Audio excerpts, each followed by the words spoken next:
हफ्ते से सिर्फ ये डिसाइड करें कि हम कैसे आपको कहेंगे प्राइम मिनिस्टर जी, प्रधानमंत्री जी। मैं भी आपका परिवार का हूं भाई।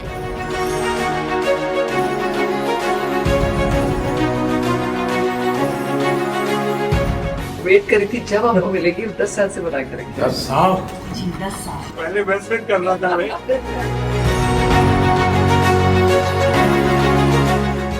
राज कपूर साहब ने दुनिया में भारत के सॉफ्ट पावर की ताकत को एस्टैब्लिश कर दिया। तो कभी नहीं आपको कैमरा चालू नहीं होता करना। फोटो तो रैली होता होगा। बहुत कम वस्तुओं में जो बचे थे फैमिली में, तो ये 10 या 12 वस्तुओं में से एक है, तो आपको पेश करना चाहते हैं हम। यहाँ जो पीएम म्यूजियम बना है उसमें रखवाऊंगा। आदरणीय प्रधानमंत्री श्री नरेंद्र मोदी जी। कट।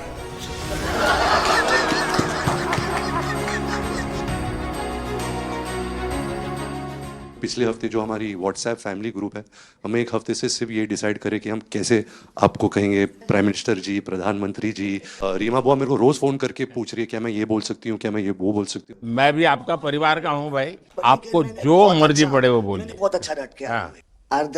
आदरणीय प्रधानमंत्री श्री नरेंद्र मोदी जी। कट।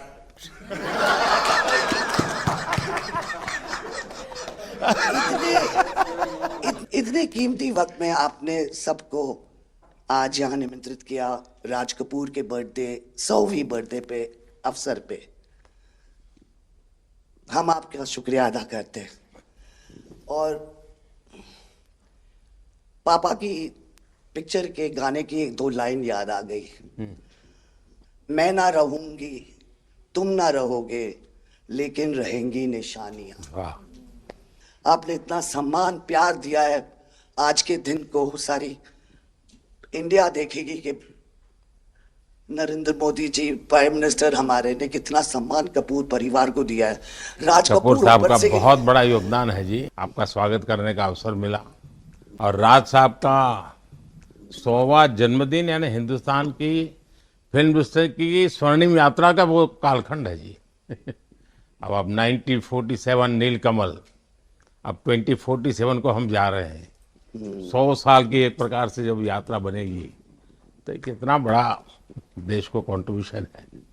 आजकल हमारे यहाँ डिप्लोमेटिक वर्ल्ड में सॉफ्ट पावर इसकी बहुत चर्चा होती है कि भाई जिस जमाने में सॉफ्ट पावर शब्द का जन्म नहीं हुआ होगा, शायद राज कपूर साहब ने दुनिया में भारत के सॉफ्ट पावर की ताकत को एस्टैब्लिश कर दिया था। यानी एक बहुत बड़ी भारत को उनकी सेवा थी। रणबीर के साथ हुआ है, वो गाड़ी में बैठा था और एक रशियन टैक्सी ड्राइवर था और उसने बोला कि are you from India? And he was singing a song, I am Raj Kapoor's grandson. से बेटा मैंने कहा था कि मैं उनका पोता हूं, तो हमेशा मुझे फ्री टैक्सी राइड फ्री हो जाती है। एक काम हो सकता है क्या, खास करके सेंट्रल एशिया, कोई ऐसी फिल्म बने जो वहाँ के लोगों के दिल दिमाग पर राज साहब आज इतने सालों के बाद भी, यानी आज भी उनका पूरा कंट्रोल है। मैं बताता हूँ जी।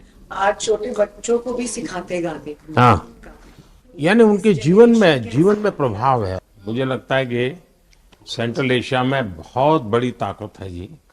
हमें पुनर्जीवित करना चाहिए, हमें इसको नई पीढ़ी तक जोड़ना चाहिए और एक लिंक बने। अब ऐसा कोई क्रिएटिव वर्क करना चाहिए और बन सकता है। वो उनको इतना प्यार मिला उसमें कि ये थोड़ा से उनका नाम इंटरनेशनली भी बाहर गया और उनको बोल सकते हैं छोटे से तरीके से एक कल्चरल एम्बेसडर। लेकिन आज मैं ये आपको बोलना चाहती हूँ, वो छोटे से कल्चरल एम्बेसडर थे, लेकिन हमारे प्राइम मिनिस्टर इंडिया के तो हमें ग्लोबल मैप में डाल दिया है। एंड वो हम we are so proud, each member of this family is very proud. देखिए देश की आज प्रतिष्ठा बहुत बड़ी है, बहुत बड़ी है। सिर्फ योगा ले लीजिए जी, आज दुनिया के किसी भी देश में जाइए, योगा के प्रति इतना मम्मी और मैं, हम दोनों, बेबो, लोलो, हम सब योगा में बहुत रुचि रखते हैं। वैसे मैं दुनिया के जितने लीडर से मिलता हूँ, लंच डिनर अगर साथ में है तो मेरे अगल बगल में जितने भी है वो मेरे से योगा के लिए ही चर्चा करते हैं। एक छोटा सा ट्रिब्यूट है नाना जी के लिए। एक्चुअली दरअसल मेरा पहला फिल्म है एज अ प्रोड्यूसर, एंड मेरा सपना था कि मैं अपने फैमिली के साथ कुछ करूं, तो सब इस फिल्म में है। मैं एक चीज बोल सकती जी हूँ, बिल्कुल। ये वो ग्रैंडसन है, राधा ग्रैंडसन्स, मेरे दोनों बच्चे, हैं, ये अपने नाना को मिले नहीं है हैं। और ये पिक्चर बना रहे हैं, और उनकी सब उस अरमान ने इतनी खोज की है हर चीज की, और उसमें थोड़ा बहुत just for him he is making. जो कुछ सीखे हम फिल्मों के माध्यम से, और जो माँ ने सिखाया मुझे, उनसे सीखे हम। देखिए, जब आप रिसर्च करते हैं ना, तो एक प्रकार से आप उसको जीते हैं जी, उस दुनिया को जीते हैं। तो आप बड़े भाग्यवान हैं जी कि भले आपने नाना जी को देखा नहीं, लेकिन नाना जी को जीने का आपको अवसर मिल रहा है। जी बिल्कुल बिल्कुल, ये बहुत बड़ा सपना है मेरा, और I am really thankful, full family is part of this. मुझे याद है हमारे यहाँ इनके फिल्मों की ताकत क्या थी। जनसंघ का जमाना था और दिल्ली का चुनाव था, तो चुनाव में जनसंघ के लोग हार गए। तो अडवाणी जी, अटल जी ने कहा, यार चुनाव तो हार गए, क्या करेंगे, तो चलो बोले मूवी देखते हैं। तो वो मूवी देखने गए, राज कपूर साहब की मूवी फिर सुबह होगी। जनसंघ के दो नेता पराजय के बाद जाते हैं और मूवी देखते हैं फिर सुबह होगी, और आज फिर सुबह हुई। मैं चाइना में था, आपके पिताजी का एक गाना था, उसको वो प्ले कर रहे थे। तो मैंने मेरे साथियों को कहा, मैंने कहा इसका मोबाइल फोन पर रिकॉर्डिंग करो। मैंने ऋषि साहब को भेजा था। अच्छा, और वो इतने प्रसन्न हो गए। इनफैक्ट अभी हाल ही में आप, आई थिंक, अफ्रीका गए थे, और वहाँ भी मैंने एक क्लिप देखा था, आप एक जवान के साथ खड़े थे और वो उस टाइम मेरा गाना गा रहे थे।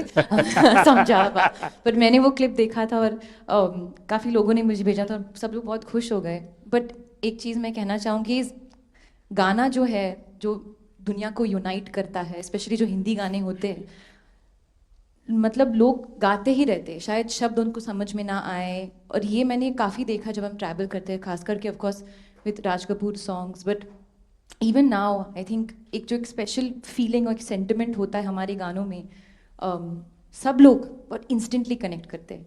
और उसी के साथ एक क्वेश्चन था आपके लिए, क्या आप गाने सुन पाते हैं? मैं सुन पाता हूँ, क्योंकि मुझे अच्छा लगता है।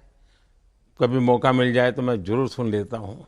आप पहले प्रधानमंत्री हैं जिससे मैं मिला हूँ, और आपने आंखों में आंख लगा के इतने मतलब पर्सनली हमसे मिले हैं, और 2 बार मिले हैं। आप में इतनी अच्छी एनर्जी है, और आप इतनी मेहनत करते हैं, और आप जो करते हैं मैं आपको कंग्रेचुलेट करना चाहूँगा। और thank you for opening your doors, और हम सबसे मिलने के लिए, और इतने एक्सेसिबल होने के लिए, तो बहुत बहुत शुक्रिया। मैं आपके पिताजी को मिला हूँ, और मैं सोच रहा था कि आज मुझे 3 पीढ़ी को मिलने का मौका मिलेगा, लेकिन आप लाए नहीं तीसरी पीढ़ी को। They're all big actors. We are not in the creative field. My children are trying level best. That we would be invited by the Prime Minister. मतलब पापा थैंक यू। 13, 14 और 15 दिसंबर को हम राज कपूर का एक रेट्रोस्पेक्टिव कर रहे हैं। गवर्नमेंट ऑफ इंडिया, NFDC और NFAI ने हमारी बहुत मदद की। हमने उनकी 10 फिल्म लेके उनको रिस्टोर किया है, ऑडियो और विजुअल। तो हम पूरे हिंदुस्तान में कुछ 160 थिएटर्स में 40 सिटीज़, अराउंड 40 सिटीज़ उनकी फिल्में दिखा रहे हैं। तो 13 तारीख को हमारा प्रीमियर है, जो हम मुंबई में करें। पूरी फिल्म इंडस्ट्री को हमने बुलाया है। Thank you. जय गणेश।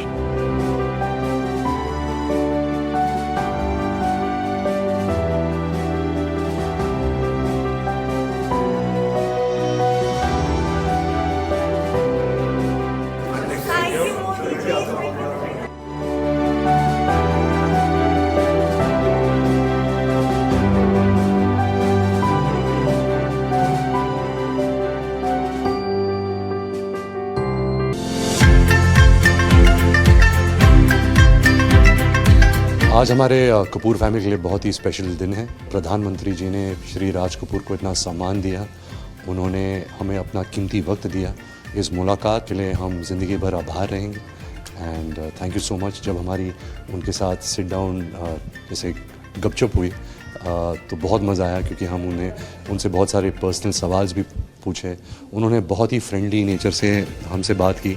तो आई थिंक जो हमारे अंदर जो नर्वसनेस थी, हम सब की हवा टाइट थी, लेकिन he was very good. He made us all feel very comfortable and I really thank him.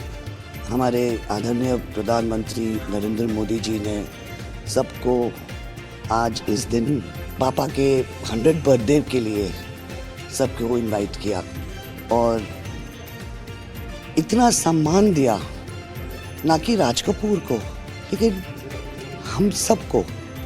Raj Kapoor जी की गाने की 2 लाइन याद आती है, मैं ना रहूंगी तुम ना रहोगे लेकिन रहेंगी निशानियाँ। मेरा तो हमेशा ड्रीम रहा है कि मैं उनके साथ, हमारे प्रधानमंत्री मोदी जी के साथ उनके बगल में बैठ के कुछ शब्द बोलूँ। ये तो हमेशा मेरे मन में था कि एक बार ऐसे होना है लाइफ में। And I am so happy कि मेरे दादाजी के 100th बर्थडे पर ये मौका मिला मुझे उनके साथ एक कमरे में बैठ कर के, हमारे पूरी फैमिली के साथ उनके आसपास बैठना। आई थिंक उनकी जो एनर्जी है, एक पीसफुल सा, एक पॉजिटिव एनर्जी रहा है and he truly is a global leader. उनकी एनर्जी, उनकी एक काइंडनेस और जो जेस्चर उन्होंने जैसे हमें वेलकम किया और एक राज कपूर जी के बारे में इतना बात किया, बहुत अच्छे सजेशंस और आइडियाज़ भी दी कि हम और क्या क्या कर सकते हैं उनकी लेगेसी को आगे बढ़ाने के लिए और दुनिया को एजुकेट करने के लिए। तो बहुत ही अच्छा लगा, बहुत ही एक प्राउड मोमेंट है हमारे लिए for the family. Raj Kapoor जी जो मेरे दादाजी हैं, को इतना प्यार, इतना सम्मान दिया, परिवार को भी मैं बहुत ही ओवरवेल्म्ड हूँ। I think this has been a very monumental, बहुत ही मेमोरेबल डे है हमारी ज़िंदगी में। So thank you so much Modi ji कि आपने हमें ये मौका दिया आपके साथ ये वक्त बिताने का, और दादाजी को इतना जो आपने सम्मान दिया, प्यार दिया। एक अच्छा प्रेजेंस लगता है कि हम एक लीडर से बात कर रहे हैं, अपने नेशन के हेड से बात कर रहे हैं, तो एक बहुत वार्म फीलिंग भी लगता है। एक बहुत अच्छी बात की कि राज कपूर साहब का सॉफ्ट पावर जो इंटरनेशनली है, जो इतना प्राइड है लोगों को ईस्टर्न यूरोप में, रशिया में और सेंट्रल यूरोप में बहुत लोग जानते हैं। तो वो कह रहे थे कि हमें एक डॉक्यूमेंट्री या एक फ़िल्म बनानी चाहिए और किसी तरह इस मेमोरी को जारी रखनी चाहिए और डेवलप करनी चाहिए एक फ़िल्म। आई एम श्योर नाना जी जहाँ भी है वो बहुत ही खुश होंगे कि हम सब आज मिलकर उनको याद कर रहे हैं उनके 100th बर्थ एनिवर्सरी पर। तो आई थिंक पूरी फैमिली के लिए ये बहुत ही स्पेशल दिन था। सच बात यह है कि रील में मेरे हीरो मेरे नाना जी राज कपूर है और रियल में मेरे हीरो नरेंद्र मोदी जी हैं, क्योंकि जिस तरह से उन्होंने इंडिया को पूरे ग्लोबल मैप पे लाया है, इट्स आउटस्टैंडिंग। आज हम सब के लिए, कपूर ख़ानदान के लिए बहुत ही स्पेशल ओकेजन है। मेरे नाना जी के 100वीं जयंती है और हमारे आदरणीय प्रधानमंत्री जी ने उन्हें सम्मानित किया अपने बिजी स्केड्यूल में, हम सबको इतना वक्त दिया। We are honestly very grateful and honoured. हमने उनके साथ इतनी बातें की, तो आज बस उनसे मिलके इतना मज़ा आया जैसे हमारे एक परिवार का हिस्सा हो। तो मैं यही कहना चाहूँगी कि ज़िंदगी मेरी सफल हो गई नरेंद्र मोदी जी से मिलके आज।